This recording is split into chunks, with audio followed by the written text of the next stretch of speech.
Se você tem investimentos ou se você ainda não tem investimentos, mas que você tem patrimônio e acompanha o mercado financeiro, eu tenho certeza de que você já se deparou com essa regra máxima aqui, que é a diversificação protege o seu patrimônio. E é com base nisso que eu venho fazer a pergunta para você. Será que você de fato está diversificando o seu patrimônio?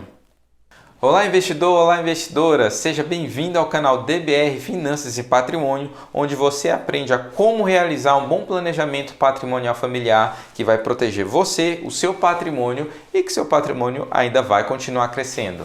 Para quem não me conhece, eu me chamo Diogo Ramos, eu sou especialista em planejamento patrimonial familiar e aqui agora eu quero falar de um tema muito importante, que é a proteção daquilo que você tem, do seu patrimônio, e especificamente a gente está falando aqui da regra máxima de proteção, que é diversificação patrimonial. E agora eu quero falar de um tema aqui que eu realmente gosto muito, que é a proteção patrimonial e principalmente por meio da diversificação do seu patrimônio. Então acompanhe aqui se isso aqui é do seu interesse, tá bom? Como eu mencionei anteriormente, se você em algum momento da sua vida, se você foi fazer algum investimento, se você buscou algum profissional para te ajudar nisso, provavelmente esse profissional ou nos seus estudos você se deparou com uma regra bem específica, que é a de não colocar todos os ovos na mesma cesta. E por que isso, Diogo? Por que não colocar? Bom, isso já é um tema batido, não é mesmo? Porque a regra é exatamente isso. Porque se der errado naquele seu investimento, você não perde todo o seu patrimônio, não fica com aquele dinheiro preso. Então isso tem um grande objetivo de você separar essas cestas, de você diminuir os seus riscos com o seu patrimônio. Isso é óbvio, né, pessoal? Porque ninguém tem bola de cristal e sabe que aquele investimento que você pode estar estudando, analisou o mercado, analisou várias variáveis, mas ninguém sabe o futuro. Então, como regra, é você separar, porque se der errado, aquilo não vai afetar o seu patrimônio. E por que eu estou falando isso, que é até uma regra básica? Porque nós devemos analisar a composição patrimonial como um todo. Sim, não adianta você só olhar para os seus investimentos e desconsiderar como é a sua estrutura patrimonial. Então, às vezes, você pode ter o interesse de, por exemplo, investir em imóveis. Então, digamos que você tenha R$1 milhão para investir. E você pode ter a opção de investir R$1 milhão em um único imóvel, ou você pode segregar, por exemplo, em 4 imóveis de 250 mil. Dessa forma, em localidades diferentes também, né? Então, dessa forma, você consegue diminuir o risco caso aconteça alguma coisa com aquele imóvel.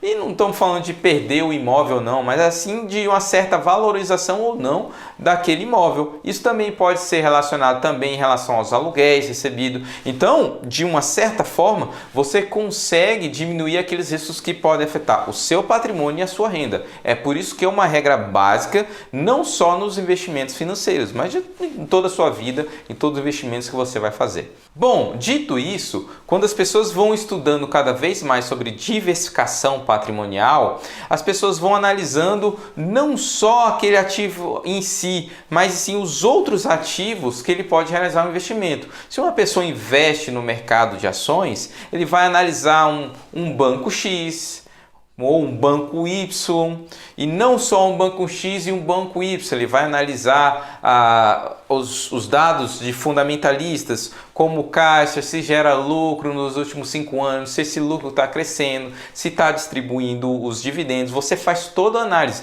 mas ainda assim você analisa outros mercados também, porque afinal de contas, se tiver uma crise especificamente para o mercado onde você vai estar investindo, os seus outros investimentos, eles também vão estar rendendo bem. É da mesma forma que eu dei o exemplo dos imóveis, só que, claro, no mercado de ações ou no mercado de investimentos financeiros, você consegue fazer uma segregação mais ampla dos seus investimentos.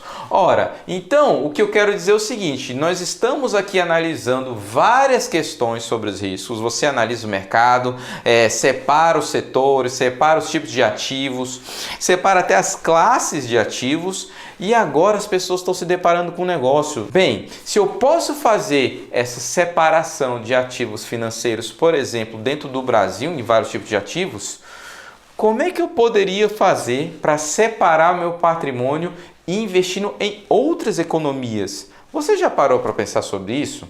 E é assim que está surgindo a grande busca sobre os investimentos internacionais. E é isso que eu quero compartilhar aqui com você. Então fique aqui, se isso faz sentido para você, já curta e compartilhe, para que o YouTube também divulgue a outras pessoas, para que todo mundo aprenda de uma vez como diversificar de fato o seu patrimônio. Apesar de ser um tema recente que está surgindo nos mercados financeiros aqui no Brasil, como a diversificação internacional, que está mais acessível para as pessoas, você sabia que nas outras economias o percentual de pessoas que investem fora do seu país onde mora é muito maior do que no Brasil? Para você ter uma ideia, nos Estados Unidos, que é a maior economia do planeta, esse percentual fica em 35% da alocação dos investidores, enquanto na Inglaterra chega até 50% dessa alocação dos investidores em ativos fora do país onde mora. E você sabe qual é o percentual aqui dos investidores brasileiros que eles investem? Segundo dados do JP Morgan de dezembro de 2021, o brasileiro investe 99,2% da sua carteira aqui no Brasil. Essa concentração é muito maior do que nos outros países. Perceba que você pode estar agindo da mesma forma, cometendo o mesmo erro, e pense no seguinte: o Brasil é ótimo, tá? Mas assim, se você for pensar na representatividade do PIB global, nós representamos apenas 3% do PIB global. E quando a gente está falando do acesso do mercado de capitais, esse número ainda é menor, cerca de 1 ou 2% que nós representamos no mercado de capitais. Perceba a concentração que nós estamos fazendo e, diga-se de passagem, em um país em desenvolvimento, um país emergente, um país que tem os riscos de uma economia emergente. Isso leva até a outro problema, porque uma vez que nós concentramos muitos nossos investimentos no Brasil, nós acabamos limitando as nossas opções de investimento, porque nós temos menos opções quando comparando com o restante do planeta, obviamente, a gente tende a concentrar inclusive em poucos setores, e isso traz riscos para o seu patrimônio. E perceba que a maioria dos investidores no redor do planeta geralmente investem sim a maior parte no seu país, porque isso é até um comportamento natural dos seres humanos. Nós temos um comportamento que tem até um nome, que é um viés do home bias, um viés da localidade, onde nós temos a tendência de investir naquilo que nós temos mais proximidade, que nós já ouvimos falar, aquilo que está mais próximo. Mas perceba, isso é um viés comportamental. Não deveria ser assim como regra, que eu já falei no início, que é a diversificação diminui os riscos para o seu patrimônio. Então, obviamente, você concentrar, mesmo que em setores diferentes, dentro do país, você está comprando todo o risco país. Você está concentrando todo o seu patrimônio no risco daquela economia. E creio que essa altura a gente nem precisa citar os nossos riscos, né? Que são riscos políticos, riscos fiscais, riscos cambiais e riscos jurídicos. São vários riscos que nós já estamos acostumados, mas isso pode ser crucial dependendo de quando isso vai afetar o seu patrimônio. Algumas pessoas estão perto de se aposentar e querem usar aqueles recursos para ter uma renda e tem um risco enorme ali, algo que afeta o seu patrimônio e você inviabiliza aquele projeto. Perceba que são coisas que podem afetar diretamente o estilo de vida seu ou da sua família. E se você está achando interessante essa visão, mais uma vez, deixa aqui a sua curtida, encaminhe para algum amigo seu que precisa ouvir essa dica e esse conselho, tá bom? E nós temos famílias que nós ajudamos exatamente nisso, nessa análise do seu patrimônio como um todo, não só dos imóveis, tá? Analisando os seus ativos financeiros também, porque eles fazem parte do seu patrimônio. Mas Diogo, eu já entendi isso, mas como é que eu faço para investir internacionalmente? Como é que eu faço para diversificar o meu patrimônio internacionalmente? Bem, hoje em dia nós temos uma facilidade enorme, coisa que não existia até pouco tempo atrás. Houve uma mudança de legislação na CVM que possibilitou hoje que os gestores locais pudessem acessar esses investimentos internacionais. Então, hoje em dia, você consegue uma diversificação, por exemplo, através de fundos que estão aqui negociados no mercado brasileiro, aqui no Brasil, e esses fundos podem fazer investimentos em outros países. país. Isso é uma forma inicial, até mais fácil de você realizar alguma diversificação patrimonial internacional. Outra forma que você pode realizar essa diversificação é através dos ETFs. O que são esses ETFs? ETFs é uma espécie de fundos que replicam um certo índice. E esse índice, por exemplo, pode ser o índice da Bolsa Americana, o S&P 500 ou S&P 500, como muitos chamam por aqui. Então esse índice ele vai representar o índice da Bolsa norte-americana. É uma forma também de você conseguir diversificar de uma maneira simples o seu patrimônio.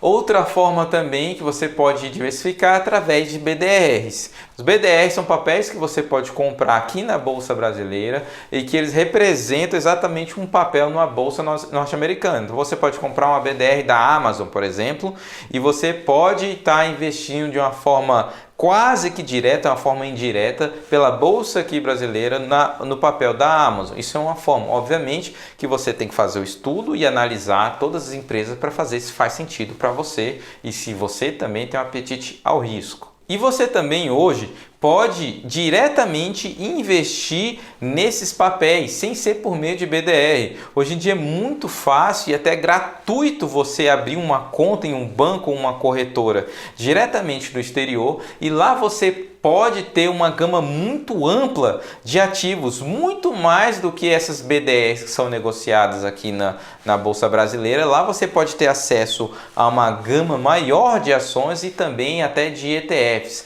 A liberdade lá é muito grande e não se engane, a gente está falando de renda variável, mas também de renda fixa. O mercado de renda fixa até no exterior também é muito maior do que aqui. As possibilidades são muito maiores. Então hoje em dia nós temos muita facilidade para conseguir uma diversificação patrimonial. Você não precisa concentrar o seu patrimônio todo no Brasil. Não precisa e nem deve. E para você entender o tamanho, as possibilidades, a diferença entre essas bolsas, por exemplo, aqui na B3, que é a Bolsa Brasileira, nós temos cerca de 400 ativos, 400 empresas para você investir. E eu vou dar o exemplo de duas bolsas, a Nasdaq e a NYSE, que são as duas maiores bolsas do mundo e essas bolsas, inclusive, são bolsas americanas.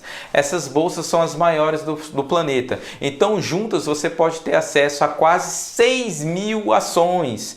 Perceba que é um nível muito diferente. As duas possuem um pouco mais de 6.000 ações e um volume diário de quase 4 trilhões de dólares. E se você é uma pessoa que gosta assim de investir em boas empresas, como os grandes bancos, por exemplo, o que falar dos maiores bancos do planeta que você pode investir? Isso deve ser muito mais seguro.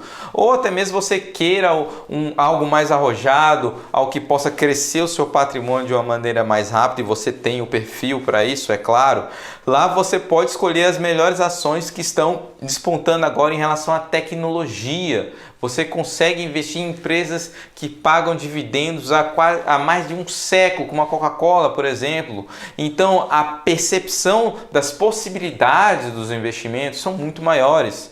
E você deve investir e diversificar o seu patrimônio globalmente. E claro, aqui no Brasil muitos também estão gostando dos fundos imobiliários, inclusive nós temos um vídeo sobre isso aqui também. E lá, por exemplo, na Bolsa dos Estados Unidos, é possível-se também acessar os REITs, que são os Real Estate Investment Trusts, investimento similar aos fundos imobiliários aqui no Brasil. E esses REITs é o maior meio que os investidores americanos conseguem investir no mercado imobiliário. Para você analisar em termos de tamanho, os REITs têm um valor de quase 1,2 trilhões de dólares, enquanto que os FIIs têm um valor de 55 bilhões de dólares. E olha só, se você não prestou atenção, aqui a gente está falando aqui de investir em boas empresas, em bons ativos, mas é claro que você tem a opção de realizar tudo isso em uma moeda muito mais forte que a nossa. Você por si só faz esses investimentos em uma moeda forte. E claro, nós nem precisamos falar da depreciação cambial que nós temos aqui desde a implantação do real. Óbvio, Inclusive eu tenho um vídeo aqui que eu falei também desse tema especificamente e você pode dar uma olhadinha lá. Então a questão cambial também impacta o seu patrimônio, impacta o seu estilo de vida. Então é mais um motivo também para você realizar essa diversificação patrimonial. Então mais uma vez eu peço que você também curta esse vídeo, se possível compartilhe com outras pessoas para que saibam como hoje em dia é mais fácil você diversificar o seu patrimônio, mais uma vez, como um todo, tá? Não considere só os seus ativos financeiros. Tenha um olhar mais amplo, um olhar sobre a sua proteção patrimonial, o crescimento patrimonial e a preservação do seu legado. Se você possui alguma dúvida, deixe um comentário. Também, se precisar, entre em contato conosco aqui pelo link da descrição, que será um prazer conversar com você, tudo bem? Um grande abraço e até um próximo vídeo.